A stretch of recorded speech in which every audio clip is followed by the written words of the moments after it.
એઠવાડે પડે એનાથી મચ્છર થાય છે એ તમારા માટે પણ હાનિકારક છે ને हमारा માટે પણ पर बच्चे ना फुटपाथ यूज नहीं कर पाते, रोड के बीच में चलते हैं क्योंकि फुटपाथ पे कितना गंदगी है। नहीं हाँ डस्टबिन में आते हैं कचरा लेने, डस्टबिन भी अंदर ही रखते हैं। मेरी बेटी छोटी है तो डस्टबिन अंदर ही रखती है, कचरा वाला लेने आए ना तभी बाहर रखती है। Thank you so much ma'am.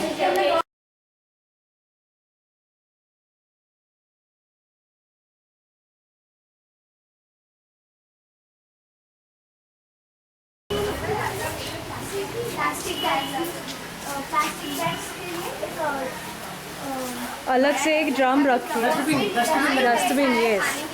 जो आप रोटे उसको फील करते हो तो वो फील इसमें